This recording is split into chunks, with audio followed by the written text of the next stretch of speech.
আমাৰ ভাৰতবৰ্ষত প্ৰতি বছৰে কিয় ভূত চতুৰ্দশী আৰু দেৱালী পালন কৰা হয় আহক জানোচোন ইয়াৰ আঁৰৰ দিব্য ৰহস্যৰ বিষয়ে।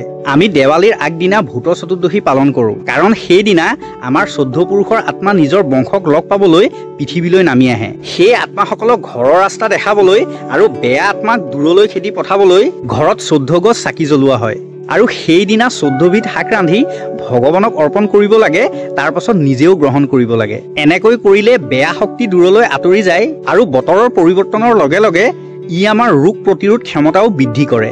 এতিয়া আমি জানো আহক দেৱালী কিয় পালন কৰা হয়। প্ৰাচীন কালৰ কথা আছিলে ঋষি দুৰ্বাসাৰ শাপৰ ফলত মা লক্ষ্মীয়ে যেতিয়া স্বৰ্গ এৰি গুচি গৈ ক্ষীৰসাগৰৰ পৃষ্ঠত আছিলে তেতিয়া মা লক্ষ্মীক ঘূৰাই আনিবৰ বাবে সাগৰ মন্থন কৰা হ'ল। তেতিয়া সাগৰ মন্থনৰ পৰা 14 ৰত্নৰ লগতে মা লক্ষ্মী প্ৰকট হ'ল আৰু ইয়াৰ পাছত ভগৱান ব্ৰহ্মাই মা লক্ষ্মীৰ স্বয়ম্বৰৰ আয়োজন কৰিলে, য'ত ভগৱান বিষ্ণুক মা লক্ষ্মীয়ে বৰমালা পিন্ধালে। এই প্ৰকাৰে মা লক্ষ্মী আৰু ভগৱান বিষ্ণুৰ বিবাহ হ'ল।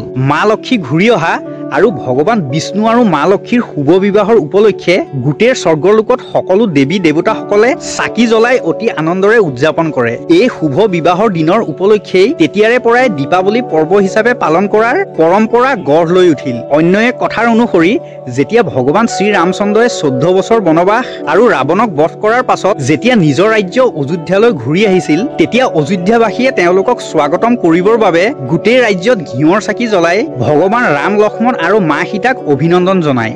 এই প্ৰকাৰে তেতিয়াৰে পৰাই সেই দিনটোক দেৱালী বা পোহৰৰ উৎসৱ নামেৰে পৰিচিত হ'বলৈ ধৰিলে। দীপাৱলী কেৱল এটা উৎসৱ নহয়, ই অন্ধকাৰৰ ওপৰত পোহৰ, অজ্ঞানতাৰ ওপৰত জ্ঞান আৰু বেয়াৰ ওপৰত ভালৰ জয়ৰ প্ৰতীক। আমি প্ৰতি বছৰে এই চাকি জ্বলাই সংকল্পবদ্ধ হ'ব লাগে যে আমাৰ ভিতৰৰ অন্ধকাৰ দূৰ হওক আৰু ধৰ্ম, প্ৰেম আৰু সত্যৰ পোহৰ বিয়পক। এই ভিডিঅ' শ্বেয়াৰ কৰক যাতে সকলোৱে গম পাওক সনাতন ধৰ্মৰ নিয়মৰ বিষয়ে।